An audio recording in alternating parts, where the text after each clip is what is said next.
Well, good morning, everyone. Welcome to Keeping It Real. I'm Reverend Laura. A little froggy this morning here. So this month, for the month of February, we're talking about the ideas of creativity. And so for Keeping It Real, we want to look at some practical ways that we can integrate more creativity into our lives. And I thought I'd start off this month with talking about how we're often our own worst enemy when it comes to creativity. We're the one that judges ourselves the harshest. We're the one who criticizes our work more than anyone else. For the most part, we can be pretty hard on ourselves. There's a line from a song I love that says, "I'd never say to anyone the things that I say in my own mind."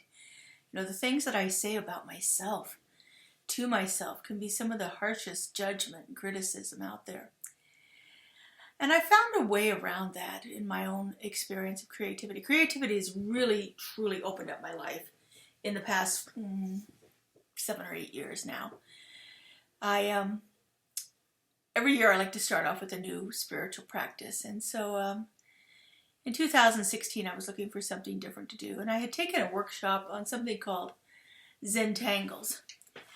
And Zentangles is a meditative art form. And so I started doing this process of Zentangling. And I bought a book on how to do it and, you know, all the right equipment and materials and things like that. It's pretty simple. Pen and paper is what you need. But there were some really cool books out there that gave you a step-by-step way of doing this. And I was doing it, and I got into about 6 or 8 weeks of it. And I started to feel kind of constricted by all the rules that went along with this program, all the ways that we had to do things, like you couldn't use a ruler and you couldn't use anything to make a circle perfect. And I don't know if anybody else is like this, but if I'm going to draw a line, I kind of like it to be straight. And you know, a circle should be circular, not oval, and have, you know, wonky edges on it. So I was... And I know the purpose of the Zentangle method of not using those things is because they want you to have that freedom to express, that freedom to be creative in there. But like I said, for me, I found it started to be constricted.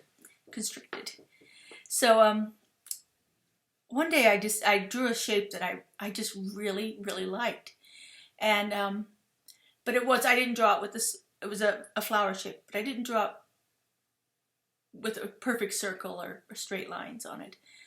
And I thought, boy, if I had that, it would really start to look better for me. And again, I was judging myself pretty harshly on what I was doing with it. But I decided one day to give myself permission to do it the way I wanted to do it. And to not have to stick to their rules and so forth. And what happened for me was I realized that this form of creativity, this way that I was doing it, where I actually could allow myself to use those tools that made it work better for me, opened everything up for me. And that one single flower shape then morphed into me drawing what's called mandalas. Mandalas are generally a circular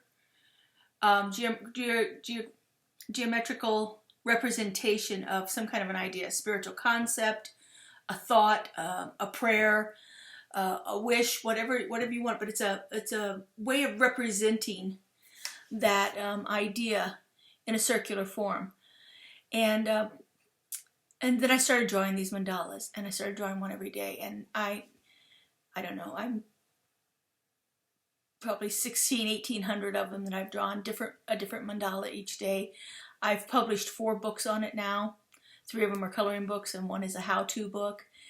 And for me, it's really opened up this avenue of creativity in me because I gave myself permission to do it.